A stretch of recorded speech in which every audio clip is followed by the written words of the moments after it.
Oh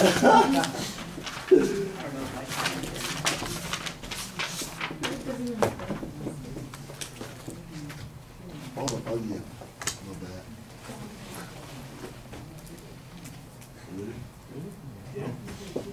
Good morning. After 45 years, the Kings can wear their crown. The Los Angeles Kings have won the Stanley Cup. Now, those words were uttered by Nick Nixon, who was the radio broadcaster for the Kings, during the last few seconds of the Stanley Cup Finals.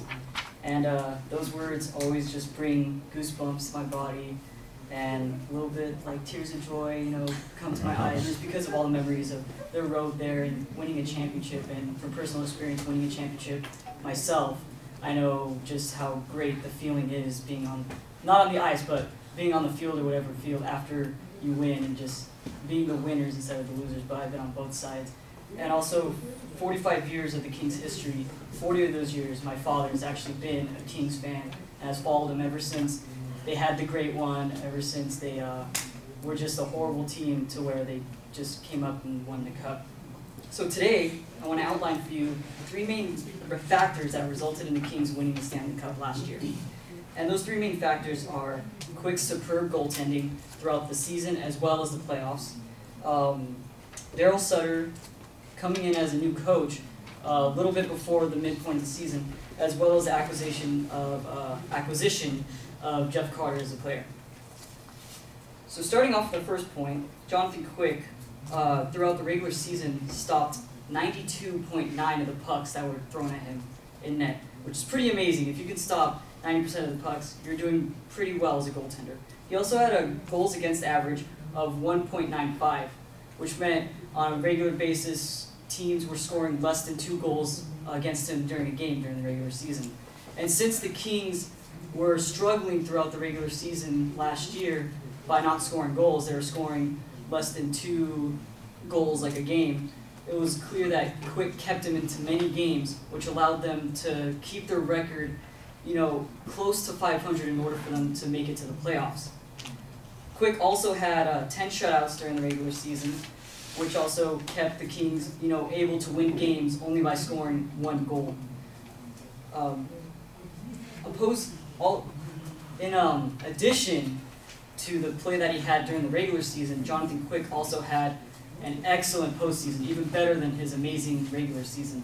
In the postseason, he stopped 94.6% of the pucks that were thrown at him, and he had a goals against average of 1.4. This, accompanied with the Kings' ability to score more goals in the playoffs, just further boosted their chances of winning the Stanley Cup. And all those stats that I just talked about were courtesy of Bleacher Report. Moving on, the next factor that allowed the Kings to win the Stanley Cup was the coaching change to Daryl Sutter from Terry Murray. Under Terry Murray, the Kings were scoring very little goals, and they had Terry Murray for the first 30 games of the season last year.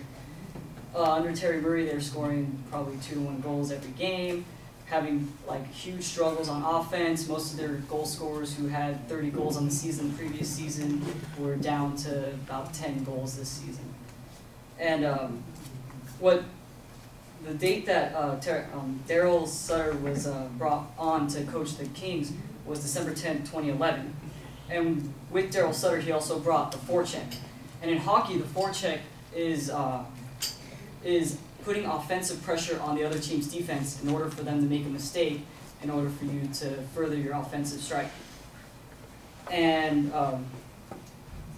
when Daryl Sutter took over the team's season average went up from 448 to over 500 to 510. So it's clear that Daryl Sutter made an impact on how much the Kings were winning. Daryl Sutter also took the Kings to more overtimes, which in hockey, if you have a win, you get 2 points. If you lose, you get no points. But if you go to overtime, you get a point no matter what, whether you win or lose. If you win, you actually get 2 points. So just the fact that he took them to more overtimes, he took them to 11 overtime losses, which results in 1 point, opposed to Murray only taking the Kings to 4 overtime losses. So in that, the Kings were able to gain more points in order to get in the playoff hunt, rather than just losing games in the regulation time. So I have a visual here to help describe how Sutter affected the team.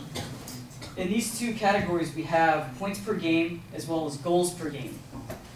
So here in the purple, we have Terry Murray, who was the previous coach of the Kings.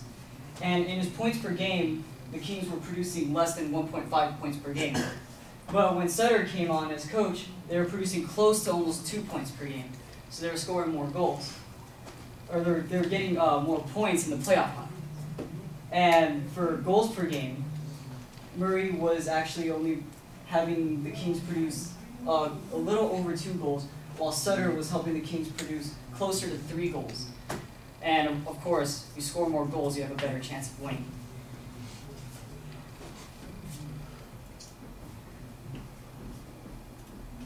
I'm sorry about that.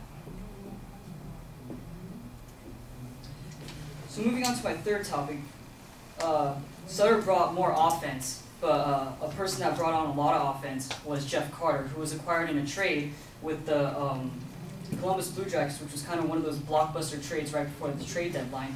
And he was actually traded for one of the Kings' veteran defenders, Jack Johnson, as well as a first-round draft pick. So that just shows how valuable that Jeff Carter actually was. So with the acquisition of Jeff Carter, the Kings actually had 2 solid lines now.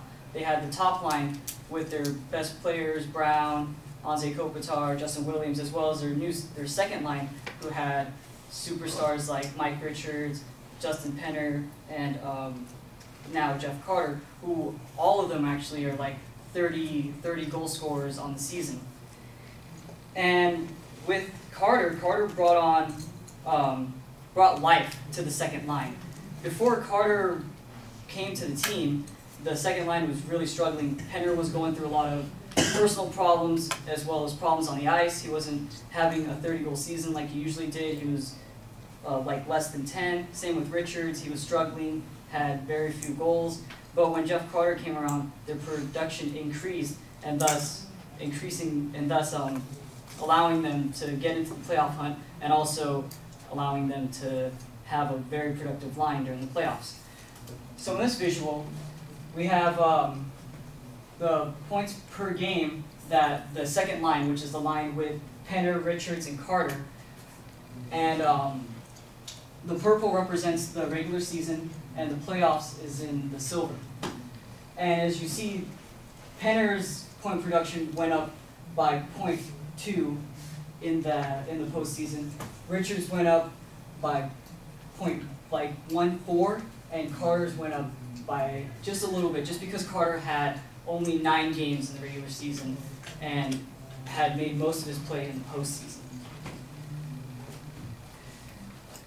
And another tidbit that helped out was the reason why they were able to mesh so well is because Jeff Carter played with Mike Richards on the Edmonton Oilers, so it was basically bringing back 2 teammates who had chemistry already just to come onto another team and basically destroy the competition.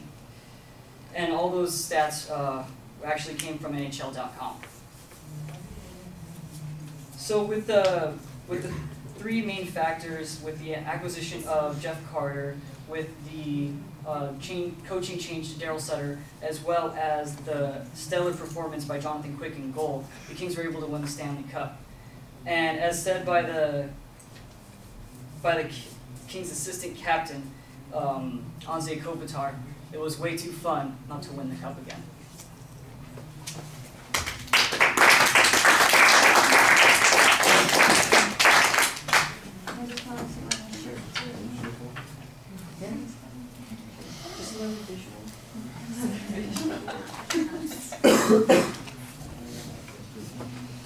Ileana, what did you think?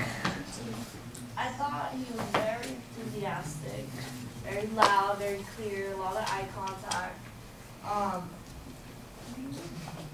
He's very happy that the Kings won. Love it, and at the same time, I don't know a lot about hockey, but all of his statistics were quoted by NHL in the blast, because it was nice that he had the visuals on, because there's a lot of numbers going on, so like you kind of lost track. But he kept it organized with the graphs and everything, which was very nice. And then his quote in the beginning, I thought that was a very good traction. And then after all, he did get a little sidetracked in the middle, I would think, because he was talking a lot about the players and their individual stuff. So I didn't think it was very contributed to what he was talking about at times. But other than that, I thought it was very good. Okay. Yeah, I thought the analysis was really solidly explained. You laid out what the 3 points were that you thought were key to their success. I think you needed to give it a little bit more context. Remind people, for instance, that the Kings went in, in the lowest seed in their division. That they, when you mentioned the win-loss, the records at one point you talked about, they're getting up close to 500. I'm going, okay.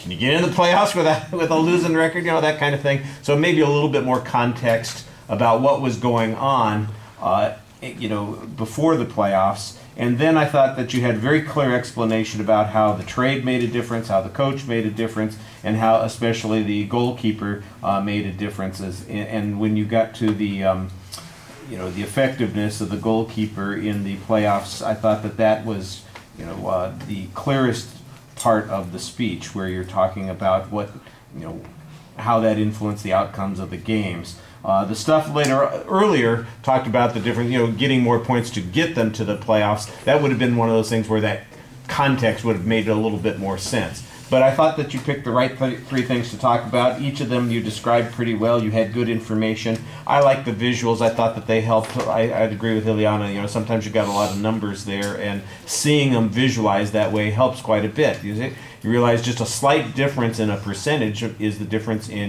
getting a point or a couple of points in getting to the playoffs. And again, maybe some comparative information would have been helpful there.